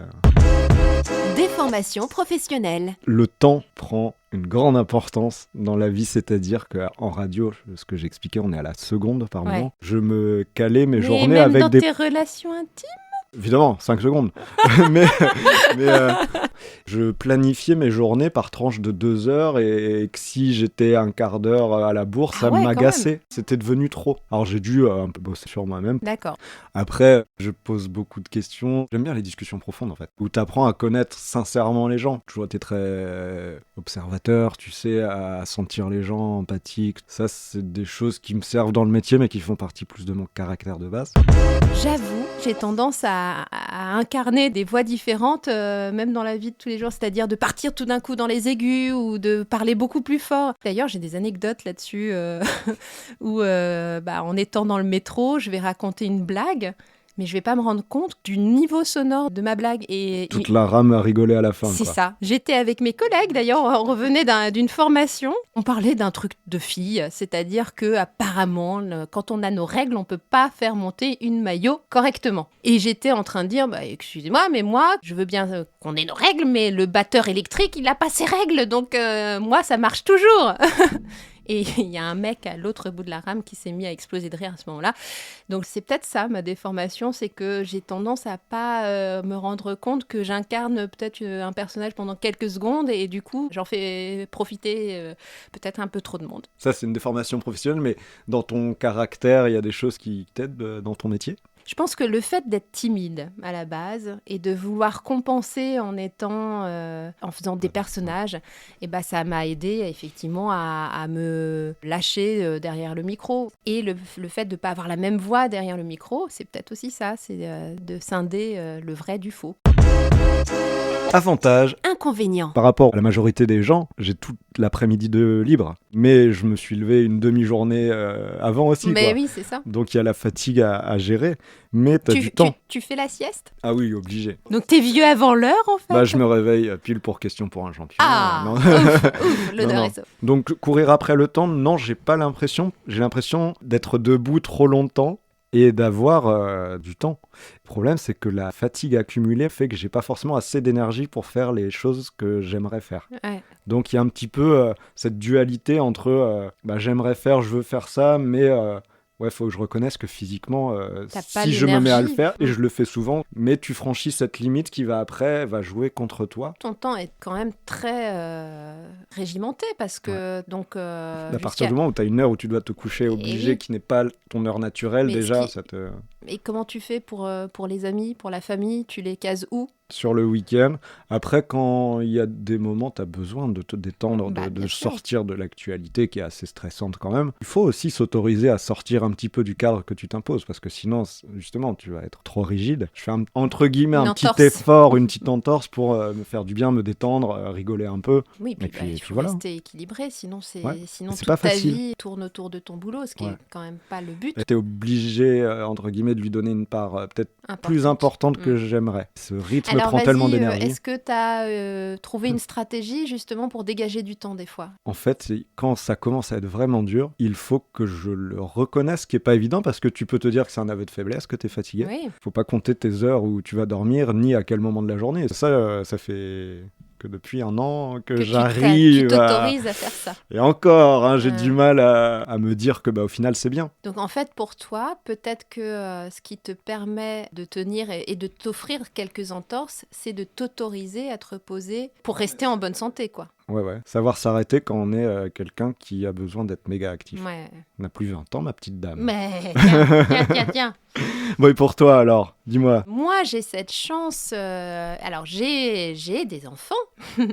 Et pour la naissance de ma seconde fille, j'ai décidé de me mettre à 50%. J'avais des horaires classiques. 9h, 18h. Donc, tu rentres vers 18h30, 19h quand tu as ce genre d'horaire. À partir du moment où j'ai eu des enfants, j'ai voulu m'occuper d'eux et de leurs premières années parce que ça passe très vite. Et du coup, j'ai opté pour ça, prioriser un peu la famille. Ces 50% m'ont permis aussi de prendre du temps pour moi, de prendre du temps pour des projets personnels que j'avais mis de côté parce que quand on a le nez dans le guidon avec le travail, quand tu rentres à 19h, t'as pas forcément envie de te remettre à faire du sport ou à faire à écrire quelque chose ou à te lancer dans un projet de vidéo ou autre. La première stratégie, finalement, ça a été de réduire mon temps de travail.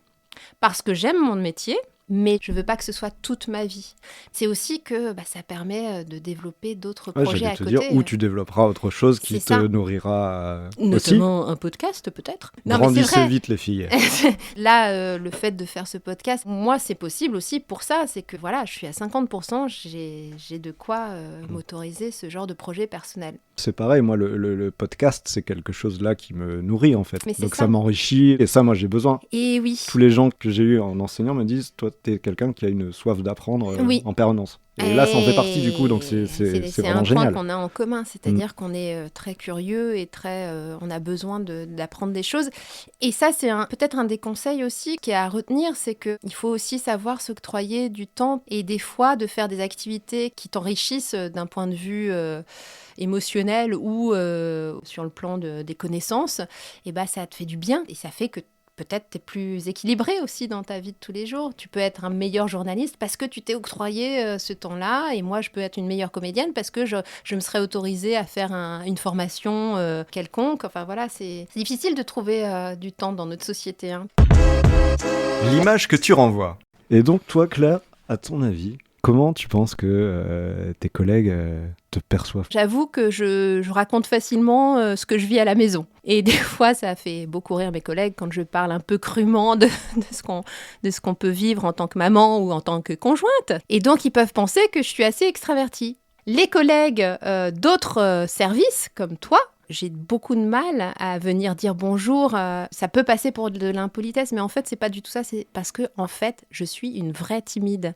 Autre chose auquel j'ai pensé là, c'est que mes collègues directs, ceux de mon équipe, je pense qu'ils me voient aussi comme quelqu'un qui a des lubies. C'est-à-dire ? Eh ben, c'est vrai que, comme tu disais tout à l'heure, on est tous les deux assez curieux et moi, j'aime bien tester des nouvelles choses. Je vois où tu veux en venir. Et je pense qu'ils croient que je suis du genre à tenter des trucs, mais que ça va me passer, tu vois. Sauf que ça ne passe Ça pas. passe pas. Le zéro déchet, par exemple, Le des choses là. zéro déchet, par exemple. Le no poo. Est-ce que je t'ai parlé de l'expérience no poo, no shampoo? Non? Eh ben, le fait C'est pour ça ces cheveux un peu gras ? Non, aujourd'hui ils sont propres, arrête. Mais oui, j'ai tenté le no shampoo, ça a été... Non, ça a pas réussi, ça m'énerve en fait. Quand j'essaye quelque chose et que je n'y arrive pas, ça m'agace, au point que je me remets ce défi-là sous le coude, tu vois, à refaire plus tard. Oui, Jusqu'à parce ce que tu y réussisses. Mais oui, il y a des filles qui ne se lavent les cheveux qu'une fois tous les 4 mois. Je veux y arriver. Et il y a un écosystème qui se développe, du coup. Les petites bêtes qui mangent le sébum dans tes cheveux. Ouais. Non, mais c'est intéressant en fait. On se rend compte que à force de laver ses cheveux tous les jours comme je le faisais auparavant, eh ben ça décape ton scalp et du coup c'est pour ça que en compensation de ça, ton corps produit beaucoup plus de sébum, d'où les cheveux gras et donc c'est un cercle vicieux. Et donc pour remplacer ça, tu vas au contraire enclencher un cercle vertueux en essayant d'espacer tes shampoings et en utilisant une méthode naturelle pour laver tes cheveux. Et merci pour ce conseil beauté, Claire. C'était la minute beauté. Voilà. Alors, ces collègues, ils connaissent tes lubies, tes expériences. Tu rigoles, mais est-ce qu'il y a un côté moins connu que tu aimerais qu'ils connaissent ? C'est un peu compliqué comme question, ça. Qui est-ce qui a écrit ces questions, vraiment C'est toi. Ouais, d'accord. En devenant maman, on me perçoit comme quelqu'un de rangé, alors que oui, j'ai gardé mon âme d'enfance, quoi. J'aime bien l'idée de faire des choses complètement farfelues. C'est vrai que ça, moi, je l'ai senti de toi la fois où on a commencé à plus discuter. Tu vois, cette fameuse fois. Bah oui, comment tu me percevais avant qu'on se connaisse vraiment ? Tiens, ça c'est intéressant. Bon, je te percevais pas. Oui. Je te disais pas bonjour, c'est ça. Si, justement, ouais. On en restait au bonjour, ça n'allait pas plus loin. Et je sais que cette première fois, on a tous discuté avec les gens de ton service. J'ai senti que tu avais cette étincelle, pas dans le sens immature, dans le sens, elle peut encore s'emballer sur des trucs. Et ça, moi, c'est une qualité que j'adore chez les gens, chez les amis, c'est des choses qui me font... Je te donnerai un petit billet à la fin. C'est pareil, il y a l'aspect qu'on veut bien laisser entrevoir... à tout le monde en général, est un peu le cercle plus restreint de collègues. Sur le matin, on a besoin parfois, avec un collègue de matinale, de rigoler. Des fois, ça ne vole pas très haut, mais juste pour se détendre par rapport à l'actualité qui passe. Comme un rigolo, quoi. Non, pas un rigolo, mais que je sais aussi me détendre, mais qu'à côté, je suis très sérieux, très carré, très observateur. Moi, quand je t'ai connu, comment je te percevais ? Vas-y, raconte-moi. C'est vrai que tu fais très sérieux, très propre sur toi, tu sais. Du coup, bon élève. Le gendre idéal. Ça m'étonne pas, c'est un moyen de protection. Justement, tu vois, dans l'aspect moins connu, c'est ce que je garde à l'intérieur de moi. Et c'est-à-dire qu'à l'intérieur, ça peut bouillonner, ça peut aller de très, très, très, très fort, très, très, très joyeux, à des fois très, très, très, très, très en colère, mais à une vitesse qui est difficile d'imaginer pour les gens. Tu sais que c'est trop, donc tu le contiens. Je sais pas si c'est visible ou pas. J'essaye de pas le montrer parce que sinon c'est assez personnel, quoi. Je sais que en dehors de l'aspect travail, mes proches, etc. Ou quand justement, comment te voient tes proches ? Est-ce qu'ils te voient vraiment comme celui que tu décris là. Est-ce que Ouais, je pense que... mais t'es pas aussi, comment dire, le bon fils, t'étais pas. Bah si, en fait, je suis quelqu'un qui a la valeur du respect, de la fidélité, etc. Ouais. Parce que j'aime bien aider, parce que j'aime bien trouver des solutions et des fois peut-être avoir le recul pour quelqu'un qu'on a du mal à avoir avec nous-mêmes. Donc je sais l'avoir pour les autres, mais pour moi-même très compliqué. Ouais. Et, Mais oui, mais on est mais toujours- comme tout le monde, hein, Ouais, quand je suis l'amie de quelqu'un, j'ai tendance à vouloir être présente et à toujours vouloir être là et à... Claire, tu m'étouffes. J'espère que non. Non, mais je sais que j'ai aussi calmé un peu ça. Parce qu'effectivement, je me suis rendu compte que c'était souvent à sens unique et pas forcément, tu vois, c'est Totalement, pas toujours je vois facile totalement, à vivre. Mais pour moi, l'amitié, c'est quelque chose d'excessivement important et il me semble que quand on est amis, on doit être là quand l'autre a besoin de nous et puis on doit pouvoir compter sur la personne. Voilà. Après, il y a des gens qui sont juste pas capables. Oui, c'est Et sûr. c'est pas de leur faute en soi. Mais bon, ça blesse, quoi. Oui. C'est pas évident à accepter, à Mhm. comprendre même. Juste pour la famille, moi, je suis pas sûre qu'ils voient non plus le côté effervescent. Et j'ai souvent été la bonne élève, la gentille oui. petite fille sage. Effectivement, Ah ça bah, fait partie aussi c'est- de mon éducation. C'est fou, mais c'était pareil. Hein. On m'a dit quand j'étais petit qu'en gros, l'expression sage comme une image. Mmh. Je ne sais plus qui de ma famille m'avait dit non, mais Damien, on a confiance que si il joue à cet endroit-là, on le retrouvera dans 2 heures après, ou s'il est posé là, on le retrouvera. Alors que pourtant. Ça bouillonnait là-dessous. Mais oui, et moi, c'est ça qui me chagrine des fois, c'est de passer pour quelqu'un de trop lisse et qu'on voit pas forcément le côté foufou et passionné. Voilà, le côté passionné. Alors justement, avec toute cette passion, Mmh. que ce soit, tiens d'ailleurs, dans le pro ou dans ta vie privée, qu'est-ce qui t'a rendu le plus fier, Claire, pour l'instant? C'est de me dire que je suis déjà contente de ce que j'ai vécu. J'ai voyagé, j'ai eu des enfants magnifiques, enfin voilà, c'est chouette, je suis assez contente. Après, évidemment, je suis une éternelle insatisfaite et il y a plein de choses que je n'ai pas encore faites. Moi, j'ai une conscience énorme du temps qui passe et des portes qui se ferment. D'accord. Tu sais, quand on a 18, 19 ans, tout est possible. Puis petit à petit, plus tu vieillis, tu sens bien que quand même, il y a pas mal de choses. Bah ouais, là, tu peux plus faire ci, tu peux plus faire ça. Donc forcément, je suis assez, pas cynique, mais réaliste sur certaines Ouais. choses. Et du coup, ça me chagrine. Mon rêve, ce serait qu'on ait plusieurs vies en même temps pour pouvoir avoir l'expérience de plusieurs choses en même temps. Tu vois, par exemple, je déteste Paris. C'est une ville, je n'ai jamais compris le côté ville romantique. À l'inverse, j'adore, tu vois. Mais probablement, si j'avais été étudiante à Paris et que j'avais découvert, je sais pas, l'envers du décor, ou si j'avais créé une relation avec cette ville, etc., peut-être que j'aimerais. Tes passions. En fait, il y a plein de trucs, mais s'il faut en sélectionner Mhm. que un, hein, pour ma part, c'est quelque chose qui, là, me manquait énormément. C'est le voyager, de oui, connaître mais oui. d'autres cultures. C'est Mm. de... Et là, on peut découvrir des choses plus proches de chez nous, c'est-à-dire à 10 km. Mais Oui. c'est pas pareil de se retrouver à un endroit où tu comprends aucun mot, où tu te sens un peu perdu, c'est une sensation étrange. Mm. Et cette sensation, elle s'atténue au fur et à mesure que tu restes dans cette zone et tu vas prendre du plaisir après. Et c'est des sensations folles, c'est rencontrer les cultures, se dire que ces gens, ils sont des humains comme toi, mais pensent différemment, parlent différemment. Ça t'enrichit de ouf, quoi. Mais ça veut dire que, donc, en temps normal et pas en temps de pandémie, comme maintenant, Ah, j'ai un bilan carbone dégueu. Hein. c'est ça, tu profites de ton temps libre, Maximum, les vacances, ouais. tout ça, pour voyager.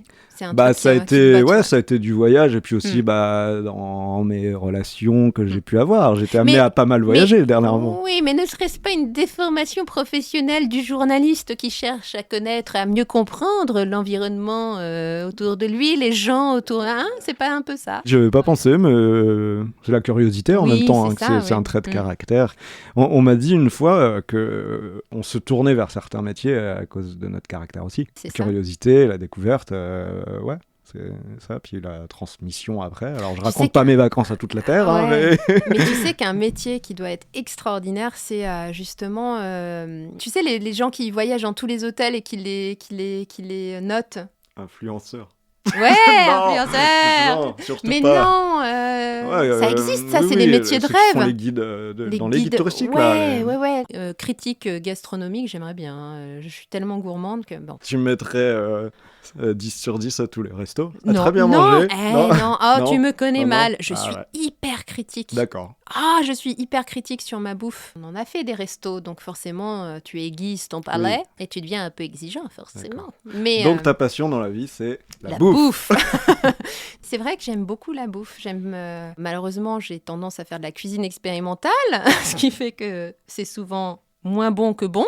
Non, mais c'est bon des Non. fois aussi. Faudra qu'on vous raconte un épisode de podcast, le tiramisu vert. C'est vrai. T'as eu l'honneur de manger du tiramisu. Non, mais voilà, c'est le genre d'expérience que je peux produire, des tiramisu verts. Mais c'était bon. C'était pas mauvais. Ton parcours, À 25 ans, ta priorité, c'était quoi, Damien? en début de carrière, t'es en bas de la montagne, donc t'as envie d'y monter, tu Mm. crois que tu peux y monter aussi, tu crois qu'il va y avoir de l'évolution. Donc t'as plein de projets pro. Donc la priorité, je commençais dans une petite ville, c'était d'aller dans une grande ville, d'avoir des responsabilités peut-être un peu en esprit, t'es rédacteur en chef avec une équipe que tu gères. Et là tu arrives Tout feu, tout flamme. 10 ans plus tard, pareil. Donc voilà, ça a été un petit peu un constat, non pas d'échec, parce qu'on progresse, on évolue tout de Ouais. même, mais on s'enrichit à l'extérieur de la Mm. radio, mais au sein du job, ça n'a pas bougé, je fais toujours les infos. Oui, mais justement, c'est peut-être ce qu'on réalise pas quand on commence une carrière, quand on est jeune, on a tendance à vouloir uniquement grimper socialement grâce à son boulot, Mhm. mais on réalise pas tout ce qu'il y a à côté qui peut être aussi important, c'est voire vrai. plus important que l'ascension sociale uniquement. C'est vrai, c'est vrai. Et toi, donc il y a beaucoup d'années, quand tu avais 25 ans, C'est agréable, j'en ai 26. non, tu te rappelles? Oh, mais vraiment, il va sortir. Hein. Non, à 25 ans, je commençais tout juste ce boulot, en fait. Mais un peu comme toi, hein, c'est-à-dire que je me disais, ouais, ça va durer 3-4 ans, puis après... On va lever les montagnes. Ouais, après, je vais faire autre chose de plus... Enfin, tu vois, Non, je soupçonnais pas que je ferais des voix, ceci dit. J'avais pas conscience qu'il y allait avoir cette passion qui allait naître. Donc, non, c'est chouette. À 25 ans, la priorité, c'était... j'allais dire devenir connue. C'est bizarre, hein. Pourtant, je suis pas C'est ambitieuse, hein. Et Mais c'est ça ce qui sort tout sort, seul. oui. C'est ce qui sort, donc... Donc, connu, reconnu, quoi. Il y avait cet reconnu, aspect-là, oui, tout c'est à l'heure, ce tu en côté parlais. reconnu. Ouais. En fait, artistiquement reconnu. Aujourd'hui, Je n'ai toujours pas de reconnaissance, mais je suis assez contente, par rapport à la voix. Je ne réalisais pas que, je suis assez contente de cette évolution-là, d'avoir rencontré un métier que je ne soupçonnais pas et d'être heureuse dans ce métier et d'être reconnue, pour le coup, au moins en termes de voix. si on se projette un petit peu, Oui. Où tu te vois dans 10 ans? Mariée, je fais pas du mariage une obligation, en fait. mais famille. Famille, j'aimerais bien, Ouais. j'aimerais beaucoup. Famille. Là où tu te vois dans 10 ans, c'est plus quelque chose dans ta vie perso que dans ta vie privée. Ouais. Ça a pris... Ouais. Non mais c'est intéressant de voir que quand on est jeune, ce qui compte le plus, c'est la carrière. Et quand on est moins jeune, Moi, je l'aurais pas dit comme ça. Mais... non mais on se rend compte que finalement, ce qui compte réellement, ce qui reste à la Ouais. fin de la journée, c'est nos relations. C'est- quoi. ouais, exactement. C'est Donc- qu'est-ce qu'on construit, puis qu'est-ce qu'on va laisser aussi, finalement. Mhm. On en parlait de laisser une trace, mais Ouais. finalement, si cette trace, ce n'était pas la descendance. C'est ça possible. peut être- Et toi, pour ça? Il y a une chose que j'aurais vraiment aimé faire, c'est chanter. J'aimerais connaître, tu sais, ce côté magique quand tu te produis sur scène avec un public, pas un grand public, mais de la communion avec un public, Mhm. de vibrer sur la même chose, de vibrer sur une même musique. Ça, j'aimerais bien. Alors, dans 10 ans, j'aimerais bien avoir au moins chanté 2-3 trucs et peut-être avoir fait un concert, tu vois. Et par exemple, concert dans un lieu, ou si c'est sur une fête de la musique, Ah mais ça oui, marche. ça me va trop. Ah ouais, moi un petit truc, hein, j'ai pas besoin. Je me suis jamais autorisée à faire parce que timide.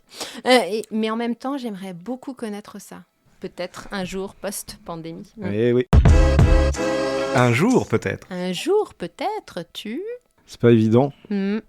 Eh ben, le premier truc qui vient de Voilà. me passer par la tête, on en revient au voyage. Ah ouais. J'aurais pas cru Bah au oui. tout début, tu vois.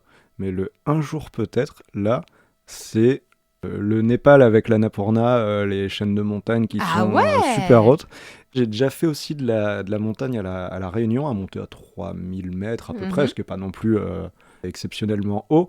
Et c'était très peu de temps après que j'arrive sur place, donc j'avais la matinale dans les jambes, le décalage horaire de 3-4 heures. Tu fais plutôt compliqué. Je me suis vraiment payé ce qu'on appelle le mal de montagne ou mal d'altitude. Tu perds l'équilibre, tu as les tempes qui explosent, enfin tu sens que le sang là-dedans réagit, t'as envie de vomir aussi. Ça, t'as envie de le refaire.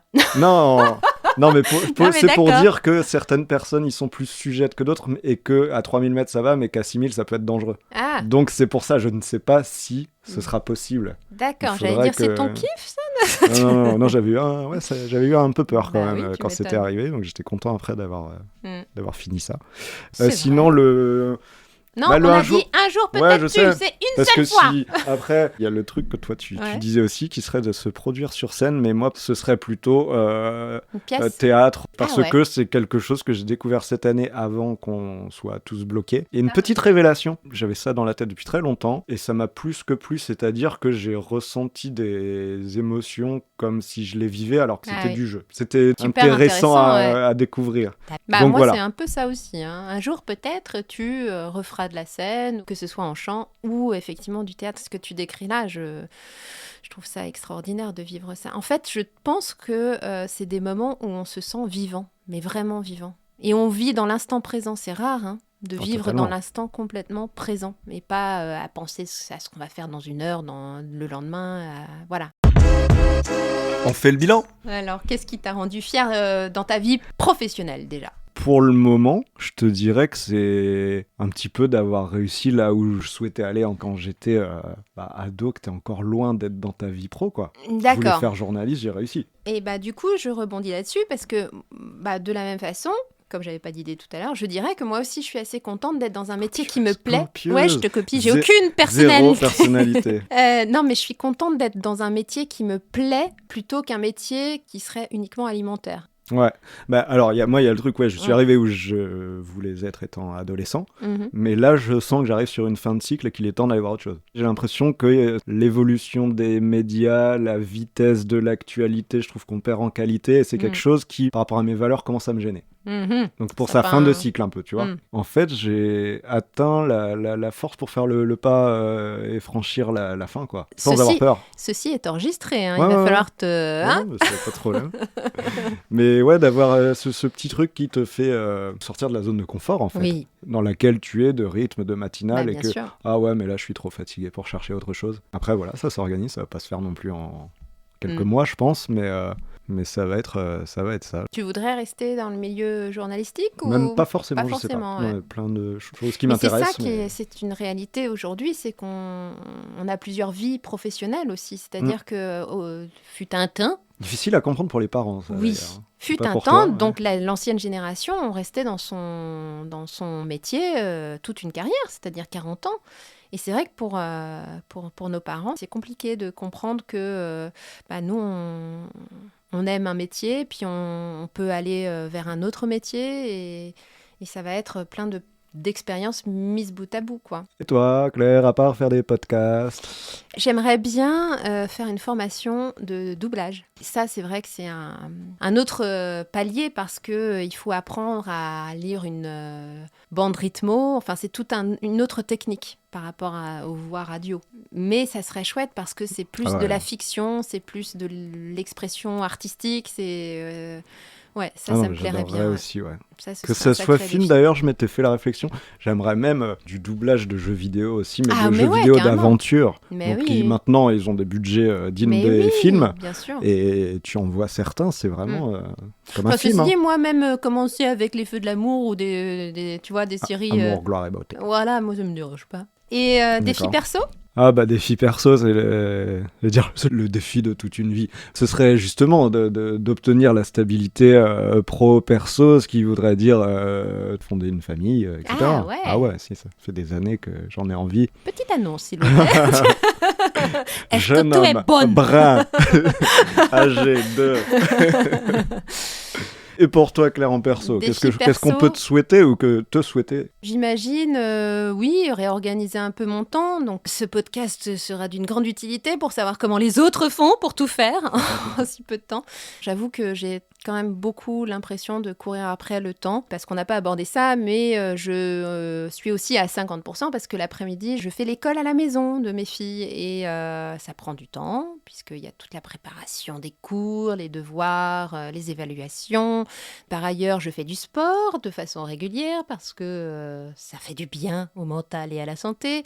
Enfin, voilà, de trouver un temps pour tout, c'est pas évident, je trouve. Et dans la vie privée, Damien? Et dans la vie privée, Damien?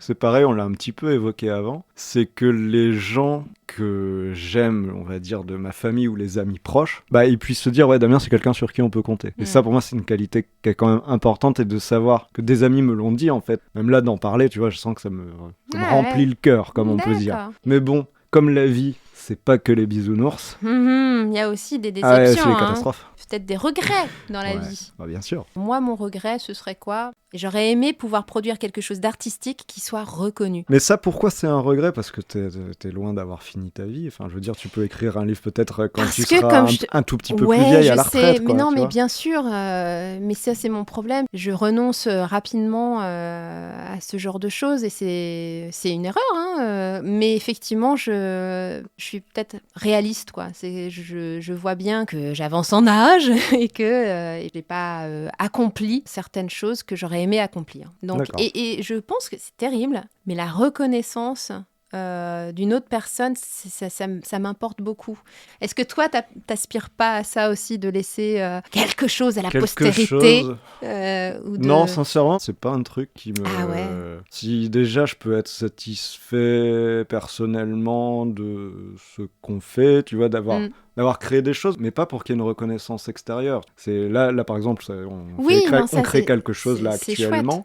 C'est super chouette, mais... Oui, mais si personne nous écoute, je m'en fiche. Vrai. Ça me fera plaisir, même si c'est juste des personnes que l'on connaît, je serais enchanté. Oui, non, c'est mais sûr. Mais si on n'est pas à faire 25 000 vues, mais abonnez-vous quand même à notre chaîne et à nos réseaux sociaux.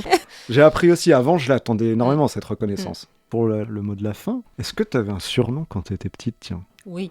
On peut finir là-dessus. Mais c'est en anglais. C'était My Sausage. Oh. Mais il y a une explication? Non, mais c'est un surnom très commun. C'est affectueux, quoi. Ouais, c'est affectueux. Ma saucisse. Qui veut dire ma saucisse, quoi. Ma saucisse, c'est pas très... D'accord, et tu lui dirais quoi? My Sausage. Ce podcast devient interdit à moins de 18 ans. Tu lui dirais quoi? À la petite fille que j'étais, voilà, tu veux dire? Exactement. Je lui dirais que finalement ça va aller, que ça va bien se passer et que c'est plutôt chouette où tu en arrives aujourd'hui. Je suis plutôt heureuse, même si, s'il peut y en avoir un peu plus après, ce serait chouette. Et toi alors, ton petit surnom, on t'appelait quoi? Moi, ça n'était pas en anglais. C'était Daminou, vraiment? Non, c'était quoi? Moi, il y a eu mon crapaud. Ah. Tu vois, donc c'est pas non plus très glamour. Je ne sais pas, j'étais pas fripé pourtant. C'était le surnom que mon père me donnait. Crapaud, affectueux. Mon crapaud. Et ça vient de la gloire de mon père, Marcel Pagnol. Mais oui, alors c'est super mignon. Et alors, qu'est-ce que tu lui dirais? Eh ben... que quoi qu'il arrive, tu te relèveras. Et ça, je crois que c'est une des plus belles chances, qualités humaines qu'on a, quoi, la résilience. Malgré les coups durs, les difficultés que la vie peut mettre sur notre chemin, qu'on arrive toujours à remettre un pied, même si parfois on n'y croit pas, et pourtant ça se fait limite naturellement. Ma mère, elle me disait souvent ça, petite, elle me disait, quand j'étais très très triste, elle me disait, tu sais, ça ira mieux demain. Et même à l'époque, je me disais, mais n'importe quoi, je suis tellement mal, demain ce sera pareil. Et en fait, elle avait toujours raison. C'est un beau message de se dire que, quoi qu'il arrive, il y aura d'autres choses le lendemain qui seront magnifiques et qui nous donneront envie de continuer. Voilà, on espère que cet épisode de On Air en Off vous a plu. Que vous avez appris à connaître nos métiers, nos voix et nos différentes facettes. Dans le prochain épisode, on va parler de ces hommes ou femmes qui sont sur le bord de la route avec de drôles d'appareils. Bref, le métier qu'on sait pas trop ce que c'est. Les géomètres. À très bientôt pour ce nouvel épisode. Et n'hésitez pas à nous suivre sur Instagram et Facebook. On Air en Off.